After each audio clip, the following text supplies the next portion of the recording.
Rogers, Ottawa.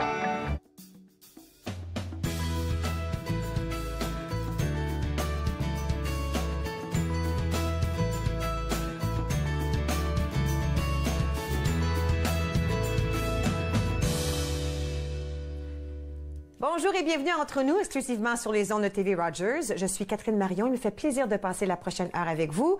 Nous voici le 1er mars. Je ne peux pas m'empêcher que de penser au printemps. Je suis sûrement pas la seule, surtout qu'il fait beau, le soleil brille, c'est le printemps. Il y a toujours plein de choses qui se passent, me semble, à ce temps-ci de l'année. Et on a quelqu'un au téléphone pour nous parler d'un événement qui va se passer tout prochainement. Jocelyn, tu es là? Oui. Bonjour Jocelyn, c'est Jocelyn Leblanc de la Réfo. Ça va bien? Ça va super bien, merci. Écoute, on parle du forum étudiant Avançons ensemble. Ça se passe tout bientôt, très bientôt, n'est-ce pas? Oui. Et ça se passe même tout près. Ça se passe à Ottawa cette année. OK. Et ça va être cette fin de semaine, donc vendredi, samedi, dimanche. Super. Et à quoi on peut s'attendre durant ce forum? Donc, le vendredi et le samedi, oui, c'est le forum. Et aussi le dimanche, on a l'Assemblée générale annuelle du Réfo. OK. Donc, le vendredi, c'est sûr que là, on incite plus les gens à faire des rencontres. Donc, on a un mot de bienvenue. On fait toujours un bingo rencontre. Super. Puis, on explique c'est quoi le Réfo aux nouvelles personnes qui sont pas nécessairement familiers avec le Réfo. Oui.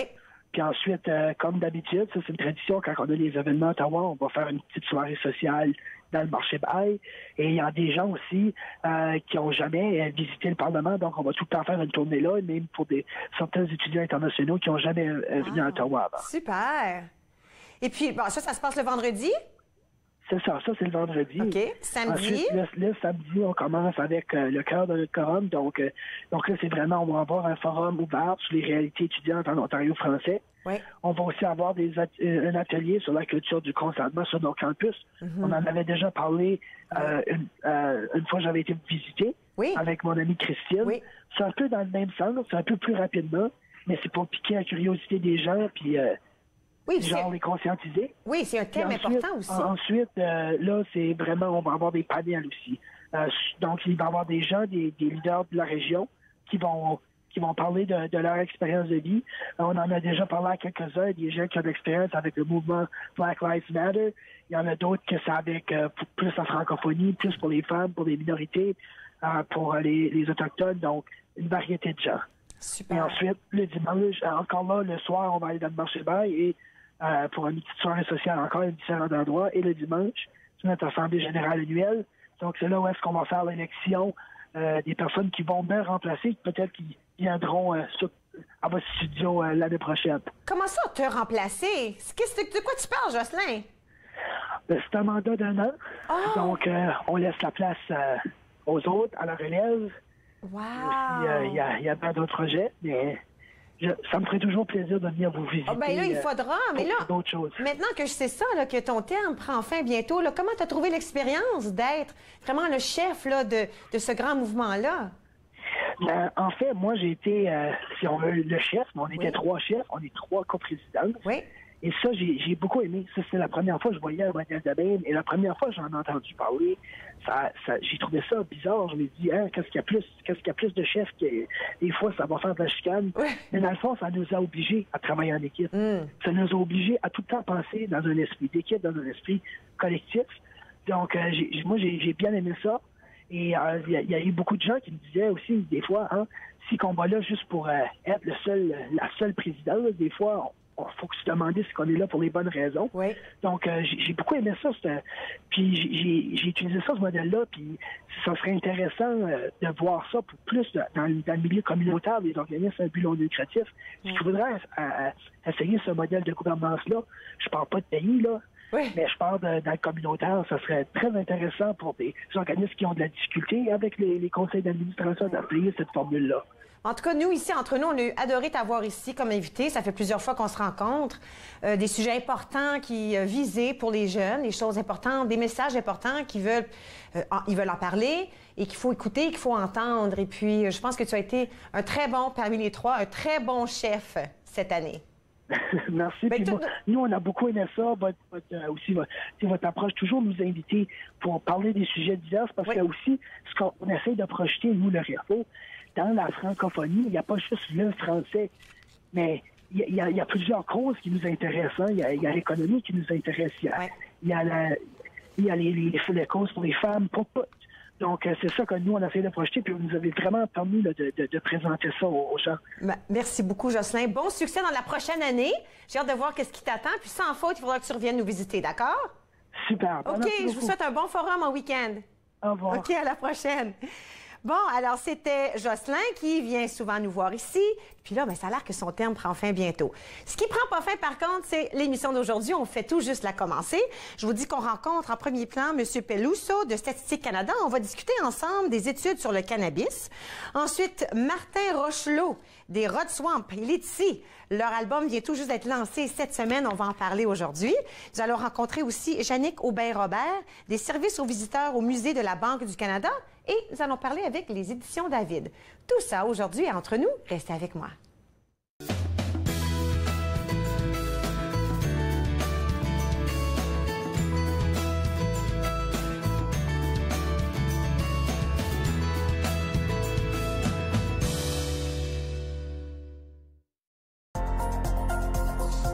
L'émission suivante vous est présentée par la télétransportée Rogers. Profitez du contenu exclusif gratuitement. Disponible au www.rogersanyplacetv.com. Je suis Dominique Lheureux et je suis bénévole chez TV Rogers.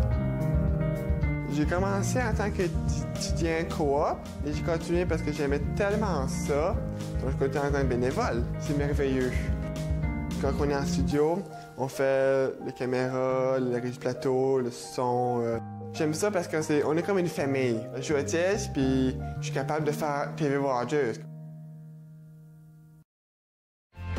Family, it's just extremely important. People move around. Connected for Success has just made it so much easier. For the longest time, I was on cloud nine. It connects you to family. It connects you to the outside world, and it makes you feel connected to the community. It was a whole new experience. You realize then how much you missed out. In fact, connect is my favorite word now. I love that word. It keeps me out of trouble.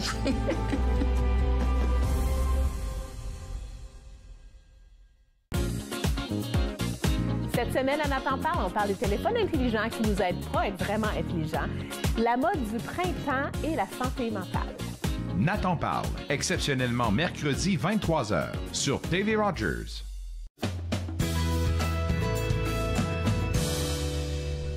Vous êtes de retour entre nous sur les ondes de TV Rogers. Nous allons nous parler du musée de la Banque du Canada. Yannick Aubin-Robert, service aux visiteurs au Musée de la Banque du Canada. J'aime ça dire ça. Bonjour. Bonjour. Écoute, je pense que les gens réalisent peut-être pas que ça existe, ça, ici à Ottawa, le Musée de la Banque du Canada. Bien, c'est ça, on est un tout nouveau musée. On a ouvert nos portes en juillet. Juillet l'an dernier, 2017, OK. C'est ça. Mais avant ça, on était le Musée de la Monnaie. OK. C'est comme ça qu'on l'appelait anciennement, le Musée de la Monnaie. Alors, pourquoi est-ce que la Banque du Canada, elle a un musée? Pourquoi c'est important? Bien, on veut vraiment faire connaître l'histoire de la Banque du Canada et puis son rôle au Canada. Donc, la banque, c'est la banque centrale du pays. Puis, elle a vraiment 4 grandes sphères. Okay. Elle s'occupe de la politique monétaire du pays. Elle s'occupe du système financier. On conçoit et émet les billets de banque, donc les billets que vous utilisez à chaque jour. Et puis, on fait aussi la gestion financière pour le gouvernement du Canada. Mais là, on dit toutes ces choses-là, ça, c'est vraiment très important. Là. Tout ça, là, c'est des rôles importants pour la ville, pour la province, pour le Canada. Moi, je rentre dans ce musée-là, là où se passent toutes ces choses-là. Oui. Connecté à ça, là. Connecté à la banque. Fait qu'on est vraiment tout près de l'action, si on veut. On est juste à côté, oui. OK, super intéressant. Alors, comment il est différent maintenant? Parce que là, tu dis, on a changé un peu, on a changé le nom. On se trouve à côté de la Banque du Canada comme telle. Comment c'est différent de la Banque de la Monnaie? Donc, premièrement, on a un mandat différent. Anciennement, le Musée de la Monnaie était parlait vraiment de l'historique numismatique et puis économique. Maintenant, on parle vraiment du rôle de la Banque du Canada, donc avec les 4 sphères que j'ai mentionnées. Oui. Donc, une fois que vous arrivez au Musée de la Banque, on vous donne un petit bracelet comme celui-ci. OK. Puis ça, c'est comme votre clé au musée. Okay. Donc, avec ça, vous allez premièrement créer un petit avatar, donc un petit bonhomme, qui va vous représenter dans le musée. Vous pouvez faire le design comme vous voulez. Ensuite, vous rentrez vraiment dans le musée et puis vous allez voir que tout est vraiment technologique. Donc, tout peut être touché. On a des écrans tactiles. Oui. C'est ça, vous voyez ici. Oui. On a même une fusée dans le musée qui va vous aider à cibler un 2% d'inflation. Et puis, on peut même créer nos propres petits billets de banque. Donc, je vous en ai créé un aujourd'hui avec votre photo. Avec ma photo! Ah, c'est génial, je vais la mettre là juste pour le fun. C'est 37,50 $. C'est ça. Puis j'en ai un autre ici un peu plus gros, avec un avatar, un exemple d'un avatar qu'on peut créer avec un montant un peu plus gros. OK. Oui, 10 451. Je prendrais ça. Moi, ce billet-là, peut-être que je peux me cacher ça dans le... Alors, on peut créer des billets de... C'est ça, des billets, puis les envoyer par courriel, et puis vous les aurez à la maison, comme un petit souvenir. Ah, tu parles. Mais là, OK, on parle d'économie, là. Là, tu viens de parler d'un 2 % de hausse. Il y en a qui vont dire blabla, là. Comment est-ce que c'est amusant, l'économie? Comment est-ce que le musée rend ça amusant? Bien, c'est super le fun parce que tout est vraiment, comme je disais, tout peut être touché. Donc, on a des écrans tactiles qui vous permettent de vraiment agrandir les artefacts que vous voyez. Donc, vraiment voir les petits détails sur les pièces de monnaie. On a la fusée, comme vous voyez ici. Oui. C'est genre un jeu vidéo que les jeunes ou les gens, les grands aussi, peuvent cibler un 2 % d'inflation. Puis tu as des forces qui te tirent d'un bord de l'autre. Puis il faut vraiment se garder sur la cible. Ouais, on a plein de jeux super interactifs comme ça pour les jeunes et les grands qui rend l'économie vraiment le fun. Intéressante. C'est ça. Mais là, tu as dit un mot magique, artefact, parce que ce que ça me dit, c'est que c'est pas seulement des choses tactiles, genre ordinateur que je peux toucher, il y a aussi des choses, comme des choses là, qui sont des artefacts, en fait. Exactement. Donc, on a encore des caissons avec des artefacts. On a à peu près 1400 artefacts de la collection nationale de la monnaie. Comme on a une brique de thé. On a... Qu'est-ce que c'est une brique de thé? Une brique de thé. On parle du thé, là, comme je mets dans ma tasse? Oui, exactement, qui avait été... c'était une forme de monnaie anciennement. Wow. Quelque chose qui pouvait être échangé. OK. On a des notes d'inflation du Zimbabwe qui valent 1 trillion de dollars. Ouais, c'est vraiment incroyable. Qu'est-ce qu'on a? On a aussi tout un mur qui démontre les billets de banque créés par la Banque du Canada de 1935 jusqu'à aujourd'hui. Donc, on peut vraiment voir l'évolution de nos billets de banque. Ça, c'est vraiment intéressant parce que moi, j'ai encore caché dans un livre des 1 $. Qu'on avait dans le temps, et des 2 $. Ouais. Puis là, on les imprime plus, là, ces notes-là. On les imprime plus, exactement, oui. Je sais pas si ça va valoir quelque chose, ça, un jour. Peut-être. Oui, longtemps. Pas dans mon temps. OK, d'abord, je vais les garder dans mon livre encore. Mais c'est bon de les garder pour la nostalgie. Mais c'est ça, ils sont beaux quand même. Ouais. Alors, vous avez des activités spéciales pour le mois ici, parce que c'est le mois de la prévention de la fraude, n'est-ce pas? C'est ça, exactement. Donc, on a plein d'activités qui vont se passer au musée du 3 mars au 18 mars. On a la GRC qui va venir, ils vont nous présenter un kiosque avec des choses contrefaites. On va avoir un tour guidé sur la contrefaçon par un de nos conservateurs. Donc, contrefaçon et pénalité rattachées avec. Wow. Et puis, on va aussi avoir un tour guidé sur la crypto-monnaie. Donc, c'est un sujet très intéressant. Oui, c'est compliqué. Exactement. J'essaie de comprendre. Il y en a qui comprennent tout de suite. Là, tu peux acheter des choses. Il y en a une qui est déjà multimilliardaire en Europe à quelque part. Là.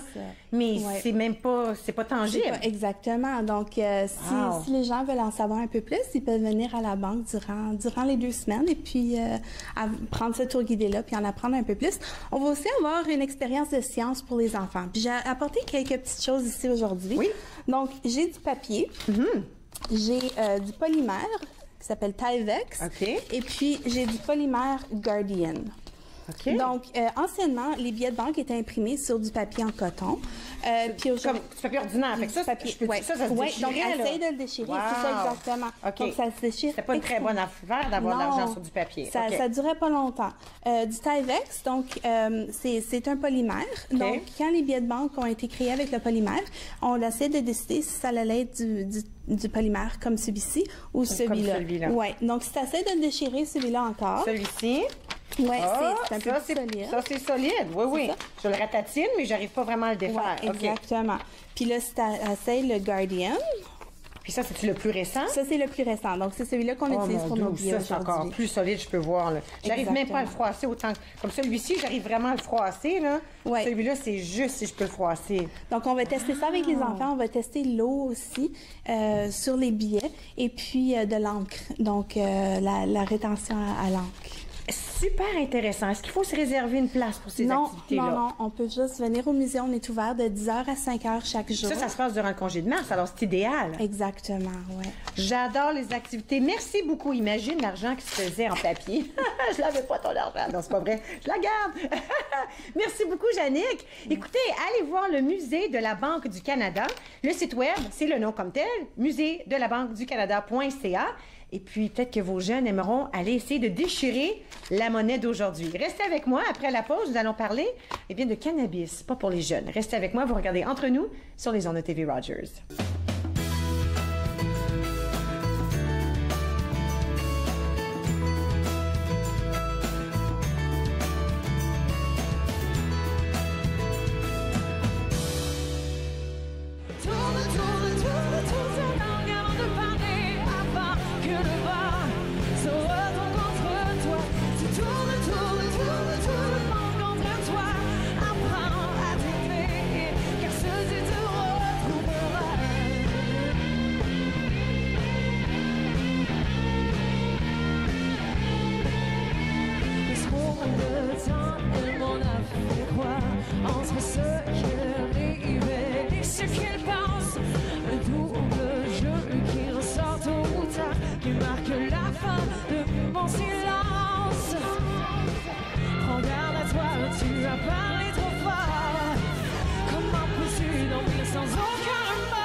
Vous êtes de retour entre nous sur les ondes de TV Rogers. Avec moi, M. Anthony Peluso, directeur du projet sur le cannabis chez Statistique Canada. Bonjour. Bonjour. J'ai essayé de tout dire ça d'un coup. Écoute, c'est intéressant parce que le cannabis, on en parle avec ce qui se passe dans le gouvernement, puis les règlements, puis les lois changent, tout ça. Alors là, c'est intéressant de savoir qu'il y a un projet, que Statistique a un projet sur le cannabis. Qu'est-ce que ça veut dire, ça, un projet? Ça veut dire que nous tentons de mesurer l'activité associée au cannabis et nous tentons de mesurer l'impact de la légalisation. Alors, nous avons mis en place beaucoup de projets, de sous-projets pour tenter de mesurer l'activité, que ce soit du côté de la santé, de la justice ou de l'économie associée au cannabis, et avant et après la légalisation. OK, voir s'il y a des changements entre le avant et le... Est-ce qu'on a donné une raison pourquoi c'est important de savoir ces choses-là?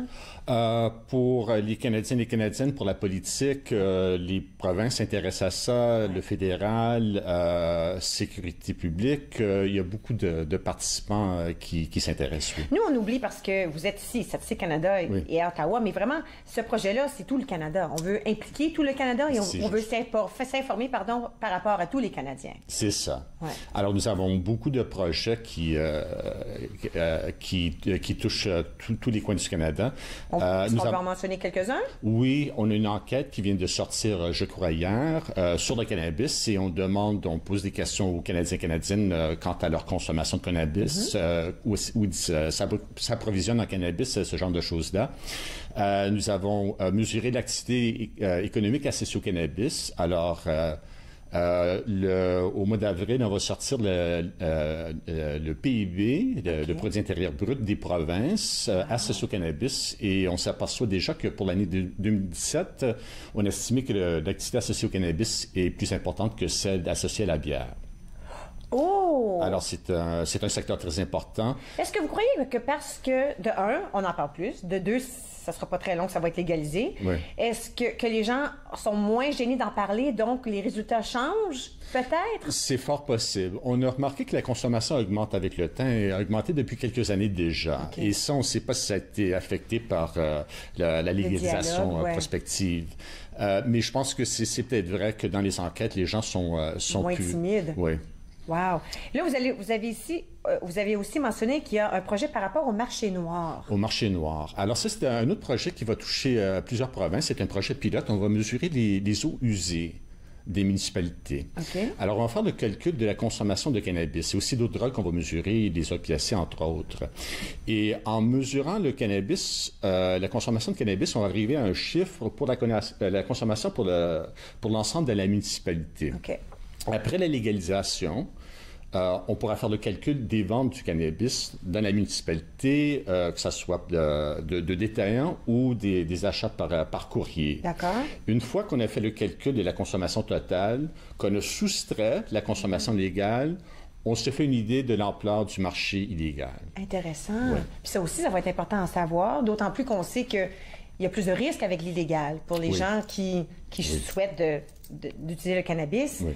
Avec l'illégal, il y a toujours le risque à la santé parce qu'on ne sait pas ce qu'on a par rapport à si c'est légal. On ne se rentrera pas dans si on est d'accord ou on n'est pas d'accord, mais on sait qu'on veut que les gens soient quand même en santé ou qu'ils soient moins de risques. Et c'est un des objectifs de la politique, justement, de la légalisation du cannabis, c'est de réduire l'ampleur du marché noir. Ah oui, hein? Alors, on pourrait mesurer jusqu'à quel l'impact, justement, de la légalisation sur l'ampleur et si ça a l'effet souhaité, escompté. Oui, ça va être intéressant de savoir ça. Vous avez une approche participative, ça veut dire que vous invitez les gens vraiment à participer, à s'ouvrir, à être honnêtes dans vos sondages. Oui, alors si vous allez sur, faites une recherche sur Google, vous faites une recherche sur Stats Cannabis, alors c'est StatsCan, mais finissant par cannabis. Oui. C'est un site où vous pouvez rapporter votre dernier achat de cannabis, que ce soit légal ou illégal, le prix que vous avez payé, la quantité que vous avez acheté, ou sous quelques questions supplémentaires quant à la fréquence. Alors ça a été lancé il y a à peu près 5 semaines, et puis je pense qu'il y a à peu près 18 000 Canadiens qui se sont déclarés. Hein? Wow. Et ça reste anonyme, hein? Tout à fait. Parce que les gens vont dire, attends, une minute, là, moi, je l'ai acheté illégal. Je suis pas sûre si je vais taper mon nom, puis...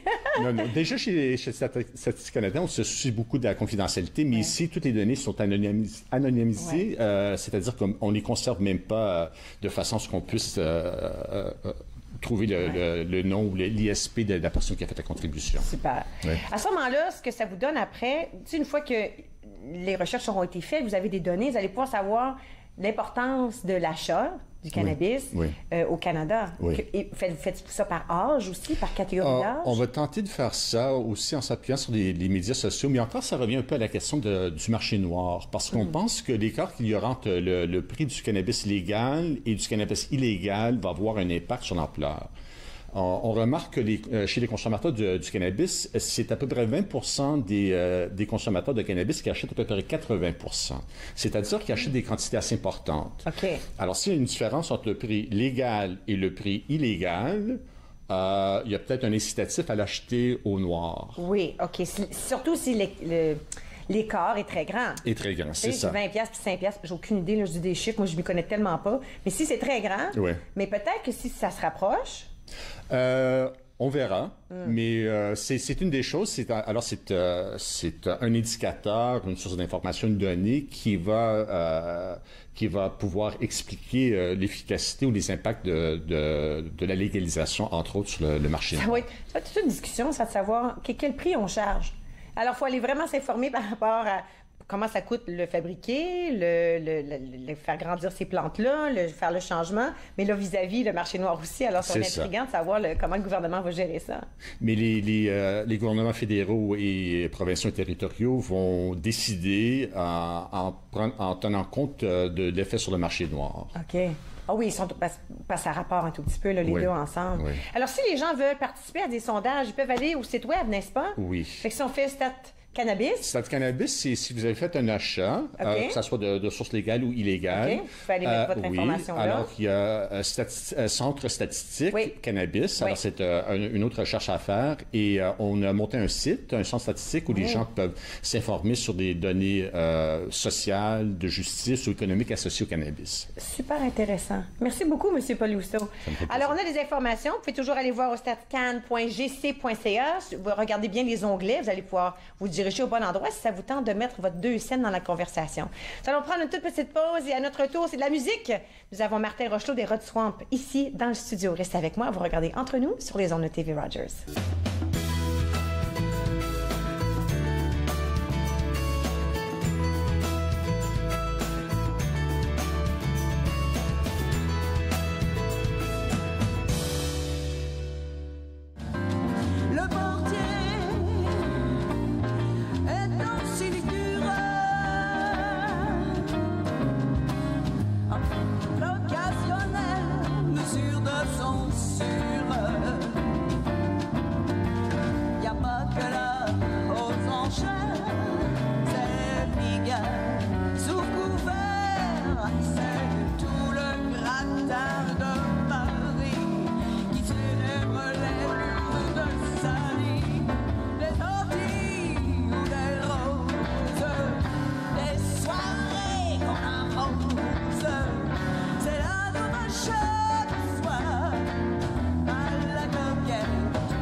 Je suis peut-être pas faite pour vivre en ville, mais je le sais pas parce que je suis pas encore là. Parce que moi le monde je les trouve débiles. Mais quand t'es klaxonnes après toi et que c'est à ton tour de traverser. Vous êtes de retour entre nous sur les ondes de TV Rogers. Je suis bouche bée, c'est la musique qu'on entend derrière nous. C'est les Rod Swamp, le nouvel album Vivre en ville. Et avec moi, Martin Rochelot, membre, gérant, bassiste. Félicitations. Merci beaucoup. Ça doit être cool au bout de voir tout l'effort, tout le travail, sortir dans un CD comme ça. Oui, ça fait surtout du bien parce que, tu sais, tout le temps, toute la préparation qu'on y met, des fois avec un peu d'incertitude si le produit va être à la hauteur de nos attentes du groupe et encore plus à la hauteur des attentes du public. Puis finalement, on a lancé ça hier, puis ça a super bien. Oui, c'était hier, là, le grand lancement. Hein? Exact. Es-tu un petit peu fatigué aujourd'hui? Là? T'as des petits yeux? Là? Ouais, je suis fatigué, mais la semaine n'est pas finie. Non, c'est beau. Alors, peut-être qu'on peut parler... Je veux parler de l'histoire un peu, mais parlons d'hier. C'était le lancement. Tu as fait ça au St. Bridget's Well. C'est ça, il y a un bar au sous-sol de l'église. C'est un peu un Irish pub, puis il y avait ce look-là qu'on voulait donner aussi au lancement, donc ça a été facile de choisir. Une grande salle, plein de monde, ça bougeait. On a vu... Oui, ben ça bougeait, c'était tranquille malgré la musique, mais les gens étaient attentifs. Cool. C'est comme s'ils découvraient le nouveau produit, justement, mais on a eu quasiment 70 personnes qui sont présentées. Super! Oui, on est bien contents. Puis là, les gens qui étaient là, est-ce qu'ils pouvaient acheter l'album ou est-ce qu'on peut le trouver un peu en ligne sur iTunes, tout ça? Comment ça marche? L'album physique est disponible seulement en spectacle pour l'instant. Il sera disponible sur notre site web éventuellement. Sinon, sur toutes les plateformes à partir de vendredi, le 2 mars. Donc, faut que j'attende à demain. Un petit teaser, mais c'est ça va être disponible sur toutes les plateformes numériques. Super. Fait que vous autres, vous êtes un groupe de 3 ou 4 gars, hein? Ben, vous êtes, parce qu'il y a aussi des musiciens. Exact. Fait que le noyau du groupe, on est un trio, trio trad, puis on s'entoure de, des fois, 3 autres musiciens. Pour le lancement, on était 5. Donc, c'est ça, avec les frères Joly, qui sont les gars avec qui on a enregistré l'album. Donc, eux autres avaient un petit studio à la maison. Okay. On n'a pas cherché loin, on est allé avec des connaissances, des gens avec qui on fait qui ont confiance en nous, puis avec qui nous, on a confiance aussi. Puis c'est ça s'est fait un peu comme ça. Mais là, en 2016, vous avez fait partie du fameux Contact Ontario. Oui. On sait comment ça marche, ce concours-là. C'est extraordinaire.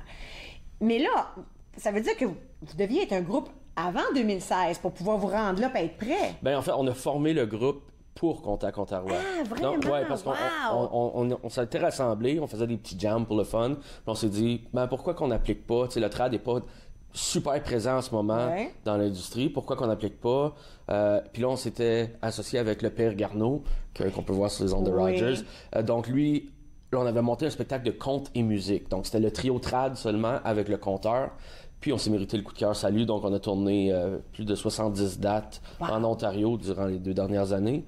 Puis là, en janvier dernier, on a retourné. Là, parce qu'on a parlé beaucoup ici, là, entre nous, de Contact Ontario. Mais là, cette fois ici, on présentait un petit teaser de notre album, donc une vitrine de juste musique seulement. Wow. Puis là, on s'est mérité le coup de cœur Rosec, donc pour aller présenter une vitrine à Rimouski dans le cadre du Rosec en octobre 2018. Super excitant. Vous devez avoir une fierté là-dedans, là, parce que ça marche, votre affaire. Bien, c'est ça. Puis, tu sais, nous, comme je disais, nous, on a monté ce projet-là premièrement dans le but d'avoir du plaisir à rejouer du trad, parce que nous, les gars, tous les gars, on avait des projets différents.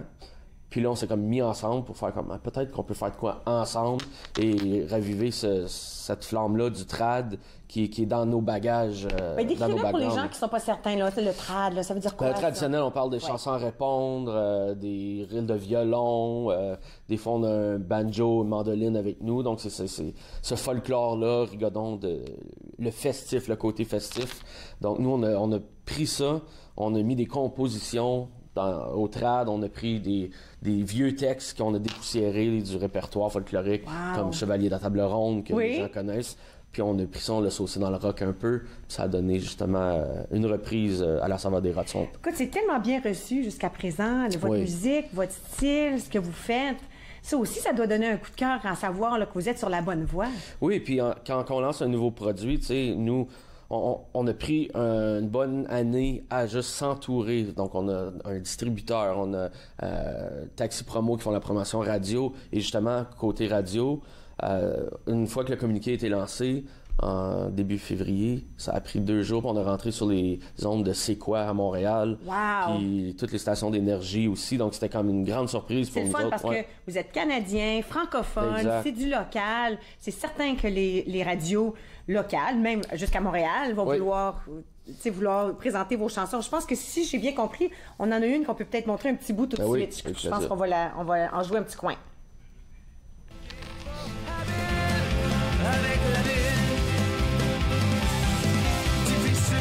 Changement de partir en appartement, la vie dans le bois c'est le confort, je veux rester proche de la berge d'or. Quand t'es du cul, le cœur battant, je vais dehors pour passer le temps, je tirais du gun pour m'amuser, puis je mettais des cages à mener au harpon dans la rivière, ou tirer de l'âme dans une chaudière, passer l'été à faire du bois, faut chauffer le poêle pendant l'hiver, la nuit tombée tout nu dans le lac. C'est fun.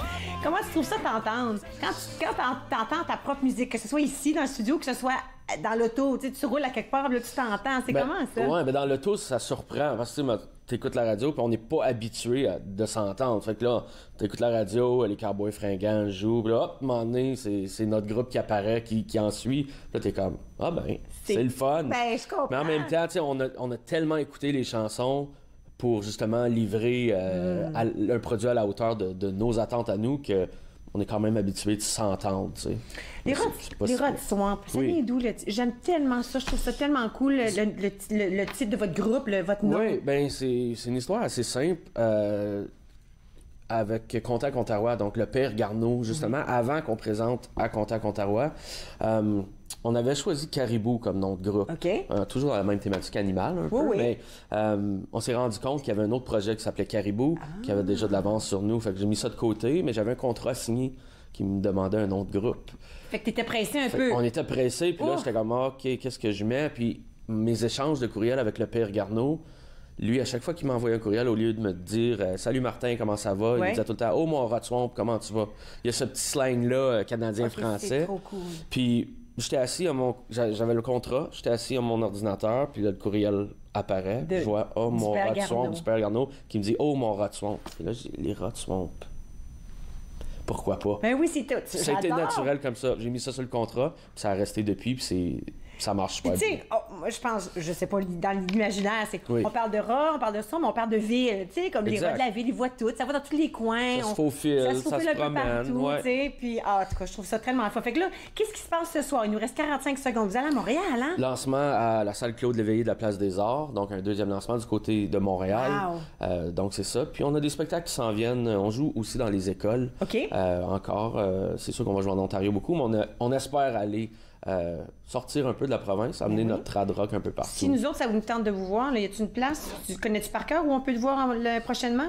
Dans la région, on n'a pas de date encore, mais sûrement pour les festivals d'été, on va être présent un peu partout. Il va falloir que tu nous le dises. Tu nous donnes les dates, on va s'en vanter, puis on va inviter les gens à y aller. Sinon, sur notre site web, lera.ca. Lera.ca. C'est simple comme ça. Ça n'a pas été pris par personne d'autre. Non. J'aime ça. C'est simple, c'est là. Toutes nos félicitations. Merci beaucoup. Merci. On s'en va à la pause. On revient dans un petit moment. C'est moi, je m'en fous du code civil.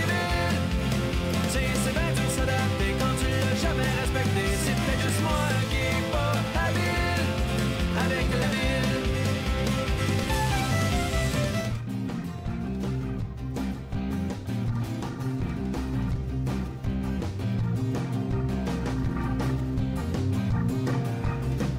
T'as perdu quelque chose un peu plus loin là-bas. Quelque chose que t'avais mis de côté, mais tu t'en souviens pas. Tu prends plus le temps de me parler, tu ne me vois même plus. Faut dire que je m'en attendais, le dessus prend le dessus. Tiens fort, perds pas le goût de l'amour. Laisse pas tomber ce qui t'appartient pour toujours. Laisse-toi pas aller, perds pas le goût d'aimer. Laisse-toi pas aller, perds pas le goût d'aimer.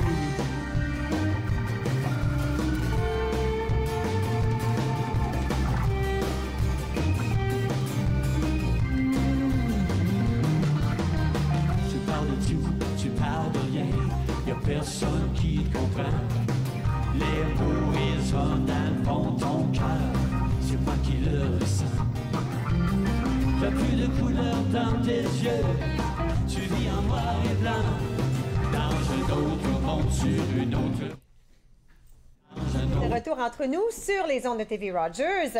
Avec moi, Marc Henquins et Véronique Sylvain des éditions David. Vous aussi, c'est votre première visite de cette nouvelle année. Ben oui, bonne année, ça commence bien. Vraiment. J'aime ça parce que quand vous venez, on a toujours une introduction à des nouvelles parutions, des choses qu'on trouverait peut-être pas toutes seules, nous-mêmes. Tandis que vous autres, vous les présentez, puis là, on a le goût d'aller les voir. Oui, ben oui, là, on lance notre saison qu'on appelle hiver-printemps. Donc, parce qu'on a vraiment deux saisons, la saison d'automne qu'on présente habituellement, et donc là, on plonge dans une nouvelle saison. Alors, à ce temps-ci de l'année, il y a toujours des nouvelles choses c'est vraiment automne et hiver, plus ou moins? Oui, c'est plutôt automne. Il y a vraiment la grande rentrée littéraire, c'est plutôt à l'automne. Et là, on redémarre tranquillement. Et donc là, nous, on a un premier programme pour les premiers mois de l'année. Donc, on a 6 titres qu'on veut vous présenter aujourd'hui. J'ai hâte d'en entendre parler. Et comme tu disais tantôt, on a un roman, on a des romans pour ados, on a aussi de la poésie. Et on a même un essai qu'on va vous présenter qui est un petit peu plus savant, mais quand même qui est intéressant, je pense. Savant, OK, j'aime ça. Alors, on veut commencer avec celui-ci que j'ose même pas tenter de... Ça, c'est drôle parce que c'est mandarin. Voilà, justement, on parlait de mandarin. On parlait justement de mandarin avec Roxane. Oui, puis mon fils le dit, ce mot-là, puis là, j'essaie de penser pourquoi il avait dit ça, mais là... Ça se prononce chié-chié. Ça veut dire merci, reconnaissance. Et c'est le nom d'un des personnages du roman. Pour vous donner un petit résumé, ça se passe en Chine et au début du roman, une jeune Anglaise, Rose, va en Chine rejoindre son conjoint Raymond, qui est directeur d'une mine à Guilin, si je prononce bien. Guilin. Et là-bas, Rose fait la rencontre de Chié-Chié, qui est la servante de Raymond. On suppose que c'est son prénom, mais on ne sait pas encore, on ne sait pas tout à fait. Peut-être Raymond lui a déjà posé la question, quel est ton nom? Et elle a répondu Chié-Chié. Mais c'est le nom du personnage. Et Rose va se lier d'amitié, mais lier d'affection avec comme un peu maternelle? Plutôt au sens c'est qu'en fait, parce que Raymond, qui est venu donc, qui vient d'épouser Rose en Angleterre, mais lui est déjà là en Chine depuis quelque temps, et donc fait venir Rose, sa jeune mariée. Oui. Et quand Rose débarque du bateau, qui la dépose à Guilin, elle voit la servante Chié-Chié sur le quai. Et tout de suite, c'est le premier chapitre d'ailleurs, et tout de suite, on sent qu'il y a quelque chose qui se passe. OK, alors c'est pas une jeune fille, là. Moi, je pensais que c'est une petite fille de 5 ans, là. Non, compris. Alors, c'est une jeune femme, compris, d'accord. Chié-Chié est la servante de Raymond, mais ça fait quelque temps qu'elle est au service de Raymond. OK. Enfin, donc, ce qui permet de comprendre un peu plus l'histoire après. Et donc, mais quand Rose arrive, vraiment, il y a quelque chose d'un peu électrique. OK, entre les deux. Elle est fascinée par Rose. Et il y a quelque chose d'électrique. Voilà, parce que Rose est à la proue du bateau, et donc Chié-Chié la voit arriver. C'est quelque chose de très cinématographique. Oui. Et en même temps, Rose aperçoit cette jeune femme qui est à côté de son mari et est très intriguée. Et donc, il y a quelque chose qui va se développer. Une amitié, mais aussi beaucoup de tendresse, c'est amoureuse. Super intéressant, j'adore ça. Oui. Et puis, une fois la fin. C'est en librairie depuis hier, justement. Ah, hier! Félicitations! Et ça, c'est Michel Deshaies? Oui, Michel, qui est une auteure du nord de l'Ontario, mais elle habite à Ottawa depuis plusieurs années. C'est son premier roman. Et on sent aussi qu'elle a beaucoup fait des recherches, elle a beaucoup voyagé en Chine aussi, donc on a l'impression d'y être en lisant le roman. Il faut peut-être dire un petit mot sur l'époque, parce que ça commence en 1934, donc c'est l'époque avant la guerre, voilà. Et donc c'est une période très, très turbulente en Chine, parce que c'est la fin de l'époque coloniale. Là, c'est les Anglais qui, dans le fond, ont colonisé, comme les autres Européens ont colonisé la Chine, et Raymond, le mari de Rose, exploite une mine avec comme une entreprise coloniale, avec des employés chinois. Ouais. Et là, mais il y a une guerre civile qui fait rage en Chine. Il y a Chiang Kai-shek et Mao Tse-tung qui sont en train déjà de combattre. Les forces communistes sont en marche.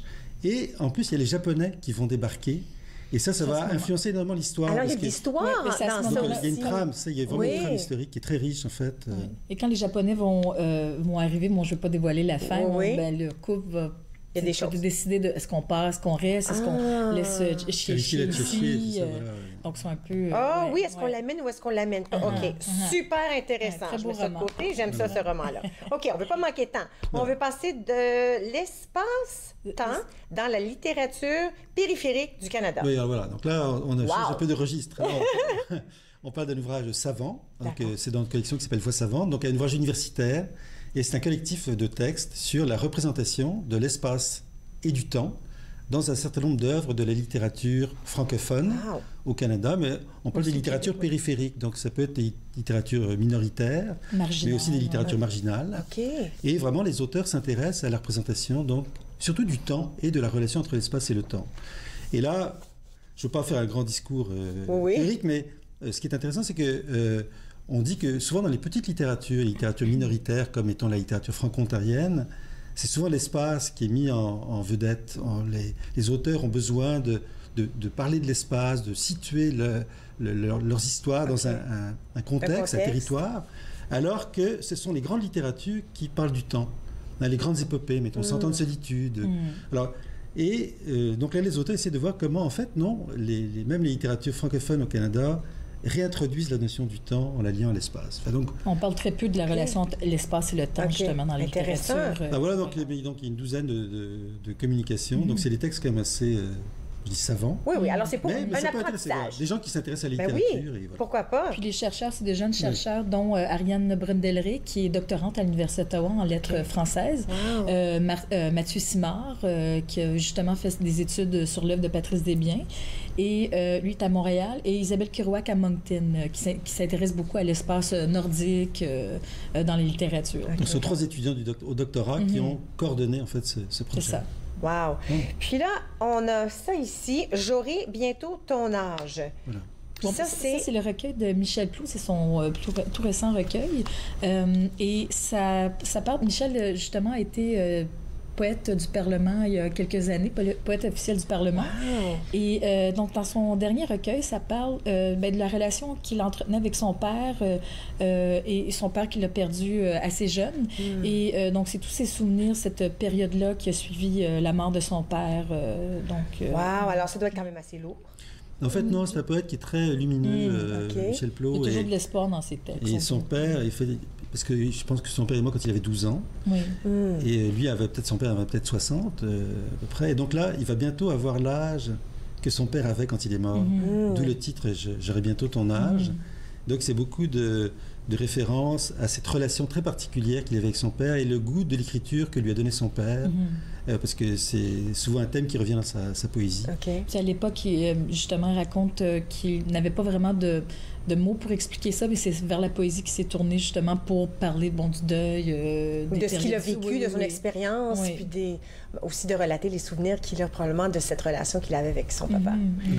Je vous garde avec moi. On est loin d'avoir fini. Il y a plein d'autres choses qui se passent. Alors, Véronique et Marc restent avec nous. Et à notre tour, on a 3 autres livres et peut-être que je tenterai de lire un petit extrait de celui-là. Ça a l'air trop beau. Alors, vous regardez entre nous. Bougez pas.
Vous êtes de retour entre nous sur les ondes de TV Rogers. Marc Henquez et Véronique Sylvain des Éditions David, toujours avec moi. Et puis, on parlait justement là, de « J'aurai bientôt ton âge », poète qui écrit par rapport à son père et comment il a vécu son décès à un très, très jeune âge. Puis ça vient d'apparaître ou ça apparaît bientôt? Ça apparaît en février. Là. OK. Ouais. Ça s'en vient là, dans pas longtemps. Là. Puis j'aime ça parce que je regardais un tout petit peu, puis le poète, d'habitude, moi, dans ma tête, c'est une page, mais on peut voir que ça suit un tout petit peu. C'est comme des poésies, mais qui suivent un tout petit peu. Là. Des poèmes à plusieurs volets. J'aurais tout fait pour m'approcher de ta voix, trouver refuge dans une parole qui s'élèverait avec la mienne. C'est beau, on peut voir qu'il parle de quelque chose là, avec son père. Wow, super beau ça. Alors, j'aurai bientôt ton âge. Michel Plou, encore un écrivain d'ici? Non, c'est un écrivain de Québec, la région de Québec. Québec est souvent très présent dans son œuvre. C'est un poète qui a gagné le prix du gouverneur général du Canada et qui a été, comme disait Véronique, poète officiel du Parlement. Je savais même pas qu'on avait ça, un poète officiel du gouvernement, du Parlement. C'est un drôle de titre, parce que dans le fond, c'est quelqu'un qui est nommé comme ça pour une période de 2 ans, mais qui joue pas un rôle officiel. Il écrit pas des poèmes à tous les jours, hommage au Premier ministre. OK, on n'a pas besoin de faire ça. C'est un ambassadeur de la poésie à travers le Canada. Ah, j'aime ça. Super. Mais là, on a 3 autres titres qu'on veut mentionner. Alors, Otage de la nature, c'est ça? Oui, c'est de Daniel Marchildon. Daniel, c'est un auteur de Penetanguishene, dans la région de La Fontaine, en Huronie. C'est un roman pour adolescents. Et Daniel écrit autant pour les jeunes que pour les adultes. De l'image, on dirait là, que ça a l'air un policier, là, un drame policier. Il y a une dimension policière. Donc, c'est il y a Fleur Monac, c'est une auteure, compositrice, interprète d'origine Anishinaabe. Elle retourne dans le nord de l'Ontario avec son fils pour participer à un spectacle, un concert bénéfice pour les écoles. Parce qu'il y a une bataille, il y a une dune sacrée dans une forêt qui est sacrée pour les autochtones, qui est menacée par un projet de déboisement. C'est ça. Et donc, il y a des écologistes qui organisent un spectacle bénéfice. Et ils invitent une ancienne auteure-compositrice, comme disait Véronique, Fleur Monac, pour participer à un concert. D'accord. Mais les choses dérapent. Les militants prennent le dessus et en fait, ils font déraper le concert. Et là, Fleur Monac et son fils, qu'elle a amené avec lui, Alex, sont obligés de partir. Et ils trouvent un refuge dans un chalet. Une villégiature, voilà. Mais le propriétaire de ce chalet est lui-même un activiste d'écolo. Et donc, donc il y a toute une histoire qui... Là, je ne vais pas dévoiler le punch. Non. Mais tu sais, donc, il parle beaucoup de l'univers autochtone. C'est ça. Puis on dit que d'où le titre, il y a un peu une prise d'otage, mais... Oui. Super intéressant. Donc, ça vire au drame policier, ça. OK. Alors, parfait pour les adolescents. Alors, beaucoup de suspense. Ensuite, on a La rançon d'Atahualpa. Ça, on est toujours dans notre collection 14-18 pour ados. Ça, c'est une auteure. L'auteure s'appelle Karen Olsen et elle est dans l'ouest du Canada. Elle habite à Kelowna, en Colombie-Britannique. Et c'est une histoire qui ne se déroule pas là, mais qui se déroule au Pérou. En fait, c'est son personnage qui s'appelle Élise, qui avait déjà été le personnage central de Élise et Beethoven, qui revient dans cette histoire. Ah, ça c'est le fun. Moi j'aime ça. Dans la collection. C'est le fun parce que souvent quand on aime un livre, on veut pas le décès, la fin si on veut d'un personnage. On aime ça savoir qu'est-ce qui se passe après. Alors est-ce que ça suit un peu ce qu'elle a fait avant ou c'est juste un personnage dans une nouvelle histoire? Non, de fait, Élise et ses deux amis se retrouvent à un voyage scolaire au Pérou. Et là, c'est un voyage très bien. Enfin, il y a une semaine qui est prévue. Ils vont au Machu Picchu, un peu partout, à Lima et ainsi de suite. Mais il y a le méchant docteur qu'ils avaient réussi à faire emprisonner dans le premier roman, qui est là aussi et qui les a retrouvés. Et qui est à la recherche du trésor, un trésor Inca, le trésor d'Atahualpa, qui était le dernier prince Inca. Et alors donc voilà, il y a toute cette intrigue, mais il y a aussi tout le décor, le Pérou qui est... Donc on fait aussi du tourisme, et puis il y a évidemment cette aventure, et on devine que Élise et ses amis vont réussir à contrecarrer les plans du super élégant. Alors encore un autre suspense un tout petit peu si on veut, là, j'aime ça. Ensuite, Retour aux cendres roses. Oui, ça ici c'est de la poésie, mais du haïku. Faut dire qu'on publie, on a une petite niche aux éditions David de... Ça veut dire quoi, haïku? Haïku, c'est un genre de poésie brève. C'est des poèmes qui ont 3 vers. Et à l'origine, même les poèmes classiques, le haïku avait 5, 7 et 5 pieds. Donc c'est une forme de poésie japonaise, mais qui a été exportée, qui a été adaptée et récupérée, disons, par l'Occident. Donc au Canada, il y a une forte... Oui, nous aux éditions David, la collection de haïkus qu'on publie, elle est unique en Amérique du Nord. Puis on a aussi des bonnes collaborations avec des haïkistes en France, un peu partout en Europe. Et donc ça, c'est une collection qu'on aime beaucoup aussi, qui est dirigée par Bertrand Naillet. Ce recueil, c'est de Nanny Cousier, c'est une auteure d'origine qui est française, et ça parle beaucoup d'un retour aux origines, un retour aux sources. On parle aussi du deuil, un retour aux saisons, de la nostalgie aussi, mais nostalgie, mais pas nécessairement la nostalgie de façon négative. Donc il y a aussi la lumière là-dedans, donc des thèmes comme la quotidienneté, des thèmes de la vie, quoi. En poésie, en format poésie plus ou moins. Puis lui n'est pas encore paru, donc on va apparaître au mois de mars, mais quand on reviendra, là, on pourra les apporter. Oui, parce que on pourra faire des lectures. Puis je pourrais m'informer davantage parce que je connais très peu. En tout cas, je connaissais pas ce mot-là, pas de cette façon en fait de poésie. Vous savez, on parle de tous ces livres-là. Tous des livres francophones, en français. Souvent, les gens disent « Où je trouve ça encore? Où je trouve ça, tous ces livres en français? » On a des librairies ici à Ottawa. La librairie francophone, la librairie du Soleil à Ottawa, à Gatineau, la librairie Le Coin du Livre, la librairie Le Centre. Donc, le centre, c'est sur la rue Donald, le coin du Livre sur le chemin Sirville, voilà. Ouais. Et puis évidemment les librairies du Soleil en plein dans le marché, sur la rue Georges. Ouais. Et ces librairies-là ont généralement nos livres, du moins les plus récents, mais aussi on peut leur demander également des livres du fond. Donc plutôt que de commander par Internet, d'aller faire des achats en ligne, c'est vrai que c'est commode, mais quand même c'est plus intéressant d'aller bouquiner dans une librairie, de voir un peu qu'est-ce qui est sorti. Et ça m'est souvent arrivé d'aller à la librairie du Soleil qui se trouve sur la rue Sirville, parce que moi c'est un peu dans mon coin. Puis s'ils l'ont pas, ils le commandent pour moi. Ça m'est déjà arrivé. C'est-tu le coin du livre sur la rue Sirville, le coin du livre? Ils l'ont commandé pour moi, puis je suis allée chercher là-bas. C'était très pratique. Puis une fois que tu rentres dans une librairie, c'est dur de sortir avec juste un livre, parce qu'il y a tellement des belles choses. Puis les gens ne savent pas, parfois ils disent bon, c'est pas en librairie, je vais l'acheter moi-même en ligne, mais le libraire peut le commander directement pour eux, pour qu'on puisse l'avoir. Bon, donc nous, on souhaite beaucoup travailler avec eux, avec ces librairies-là, pour faire des choses ensemble. Hein. On a besoin les uns des autres. Absolument. Écoute, je vous remercie. J'invite tous les gens à la maison d'aller voir éditiondavid.com si on cherche des informations en surplus. Et puis, dans un mois, on va se reparler encore. Peut-être qu'il y aura d'autres choses toutes neuves à se présenter. Maintenant, nous allons prendre une toute petite pause. À notre retour, j'ai un grand remerciement à faire pour les gens ici de l'équipe Rogers. Bougez pas.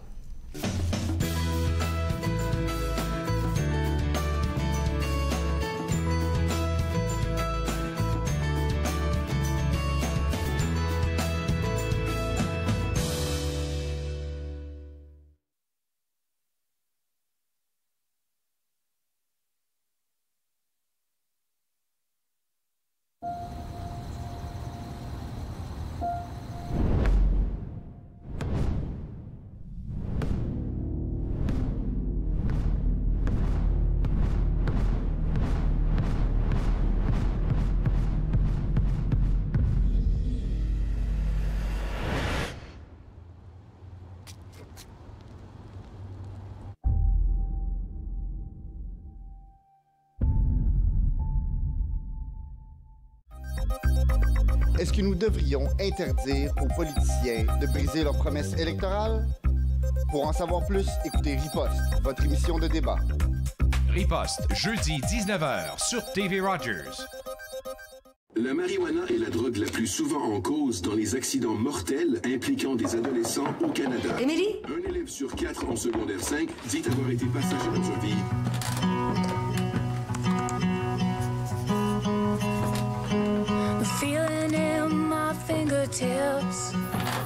Émilie? C'est difficile de parler des risques de la drogue au volant. Nous pouvons vous aider. Visitez unappelssansréponse.com. Dans la prochaine émission, je rencontre Ethel Côté qui partage avec moi un poignant témoignage de son parcours personnel rempli d'embûches qui ont fait d'elle une économiste sociale accomplie. Suivez-moi, jeudi 20h sur TV Rogers.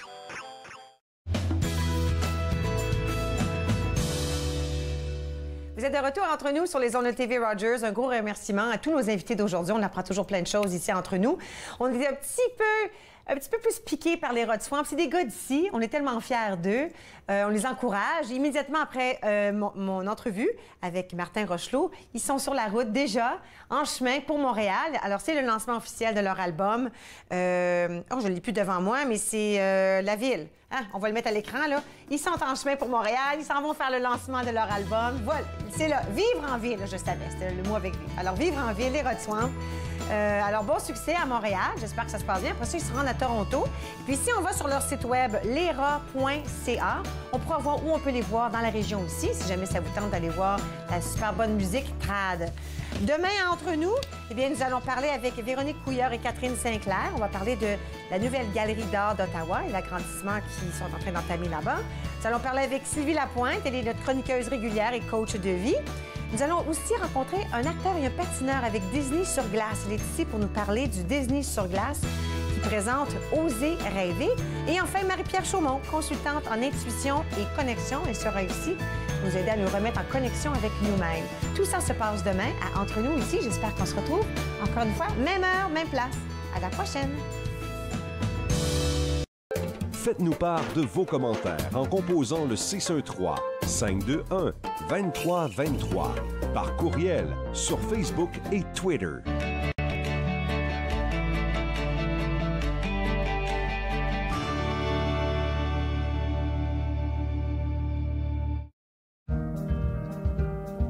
J'ai choisi TV Rogers parce que c'était dans mon champ d'intérêt, produire, réaliser, faire tout ce qui a trait à la télévision. Voir comment que ça se passait en arrière de l'écran, les caméras, le montage. Tu le sais pas quand tu commences à regarder la télé puis tu dis, ben, il y a quelqu'un qui pèse sur un bouton qui fait « Hey ». Family, it's just extremely important. People move around. Connected for Success has just made it so much easier.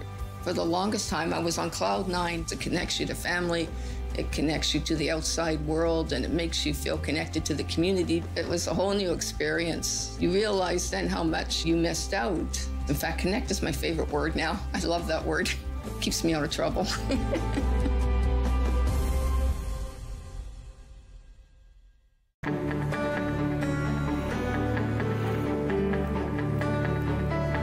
Regardez TV Rogers, Ottawa.